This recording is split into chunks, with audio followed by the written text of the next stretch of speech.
Hello प्यारे बच्चों, कैसे हैं आप सभी। उम्मीद करती हूँ आप सभी बहुत अच्छे होंगे। स्वागत है बच्चों आप सभी का फिर से मेरे यूट्यूब चैनल जारेडा ऑनलाइन क्लासेस में। बच्चों आज हम सभी हल करेंगे हमारे विषय हिंदी कक्षा 5 सप्ताह 21 की वर्कशीट। आज का उपविषय है एक माँ की बेबसी। तो बच्चों वीडियो स्टार्ट करने से पहले आप सभी जल्दी से जाइए, लाल बटन दबाइए और सभी मेरे चैनल को सब्सक्राइब कीजिए। चैनल को सब्सक्राइब करना ना भूलिए। बच्चों पहला प्रश्न है रिक्त स्थानों की पूर्ति कीजिए। कविता को पढ़ते समय आंखों के सामने कई चित्र बनते हैं। कविता धीरे धीरे पढ़ने की चीज है। ठीक है बच्चों। अगला है कविता पढ़ने के बाद मन के किसी कोने में घर बना लेती है। इसमें चिंतित होने की ज़रूरत नहीं कि कविता एक बार में समझ आ रही है या नहीं। अगर कविता पढ़कर एक चित्र मन में उभरता है तो कविता कामयाब है। ठीक है बच्चों, इस तरह से आप सभी को इन रिक्त स्थानों की पूर्ति करनी है। अगला है बच्चों प्रश्न 2, निम्नलिखित पंक्तियों को पूरा कीजिए। पास बैठी उसकी माँ, झलकती उसकी बेबसी, खेलने खेलने हमारे साथ था वह भी एक बच्चा, क्योंकि हमसे भिन्न था। तो बच्चों इन वाक्यों से हमें पंक्तियां पूरी करनी है।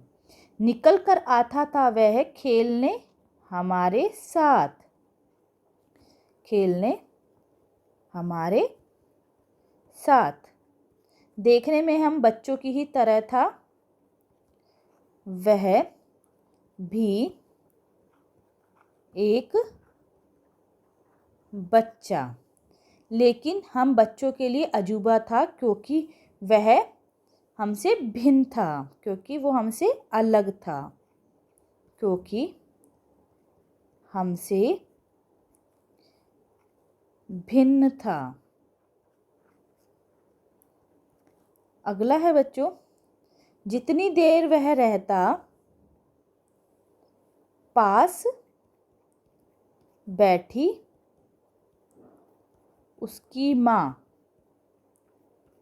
उसकी माँ की आंखों में झलकती उसकी बेबसी।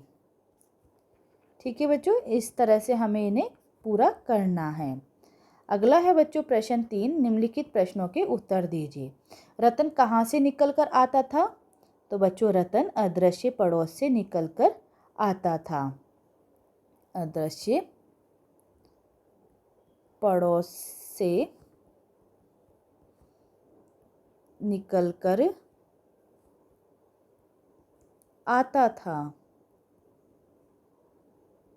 रतन अपनी बातों को बिन बोले कैसे समझाता था?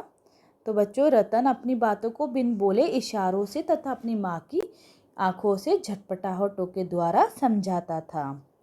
तो यहाँ लिखेंगे रतन अपनी बातों को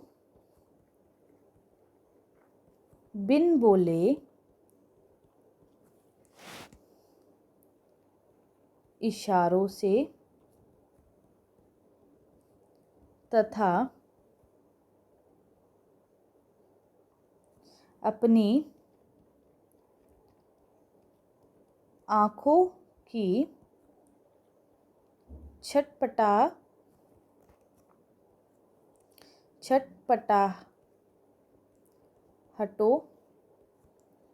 के द्वारा समझाता था। अगला है बच्चों रतन का खेलना कौन निहारता था? तो बच्चों उसकी माँ निहारती थी। तो यहाँ लिखेंगे रतन का खेलना उसकी माँ निहारती थी। कविता में रतन को किसकी तरह कहा गया है? तो बच्चों किसकी तरह कहा गया है कविता में रतन को? टूटे खिलौने की तरह। तो यहाँ लिखेंगे रतन को टूटे खिलौने की तरह कहा गया है। अगला है एक माँ की बेबसी कविता का लेखक का नाम लिखो। तो बच्चों इस कविता के लेखक कौन है? कुंवर नारायण। ठीक है बच्चों। अगला है बच्चों एक कविता आपको दी गई है। तो देखिए, माँ की आंखों का वो तारा, हर बच्चा होता राज दुलारा। माँ होती ममता की मूरत, प्रेम प्यार की प्यारी सूरत। हर दर्द को आंचल में समेटे, समान होते बेटा और बेटी। माँ जैसा जग में नहीं कोई दूजा, सब करो माँ की मन से पूजा। तो देखिए बच्चों, हमें यहाँ कविता दी गई है। हमें बोला गया है बच्चों, कविता को पढ़कर कविता के भाव को अपने शब्दों में लिखिए तथा अपनी माँ की तस्वीर कॉपी में चिपकाइए। तो बच्चों, आप सभी को अपनी और अपनी माँ की यहाँ पे एक तस्वीर चिपकानी है और इसका भाव आप सभी को लिखना है कि आपको इस कविता से क्या समझ आया। चलिए बच्चों, हम लिखते हैं। तो बच्चों, हम सभी यहाँ लिखेंगे। प्रस्तुत कविता में कवि माँ की ममता के बारे में बताता है। वह कहता है कि माँ के लिए उसका बेटा हमेशा आंखों का तारा होता है। वह उसके लिए उसका राजकुमार होता है। माँ सबसे प्यारी होती है, जिसके अंदर उसके बच्चे के लिए प्यार दुलार ममता होती है, कूट कूट कर भरी होती है। ठीक है। वह अपने बच्चों के लिए हर दर्द को छुपा लेती है। वह अपने बच्चों को सभी खुशियाँ देती है। उसके लिए बेटा बेटी में कोई भेदभाव नहीं होता। वह समान भाव से दोनों को प्रेम करती है। माँ के जैसा दुनिया में कोई और दूसरा नहीं है। इसलिए हम सभी को अपनी माँ का आदर और सम्मान करना चाहिए। तो बच्चों, इस तरह से आप सभी को अपनी वर्कशीट को हल करना है। उम्मीद करती हूँ बच्चों सभी को अच्छे से समझ में आया होगा। बच्चों, अगर सभी को वीडियो अच्छा लगा हो तो आप सभी लाइक बटन दबा करके वीडियो को ज़रूर लाइक करें, ज़्यादा से ज़्यादा वीडियो को शेयर करें और नीचे दिए कमेंट बॉक्स में मुझे कमेंट ज़रूर लिखकर बताएं कि आप सभी बच्चों को वीडियो कैसा लगा। और बच्चों, जिन्होंने अभी तक चैनल को सब्सक्राइब नहीं किया है, जल्दी से जाइए लाल बटन दबाइए और सभी मेरे चैनल को सब्सक्राइब कीजिए। चैनल को सब्सक्राइब करना ना भूलिए।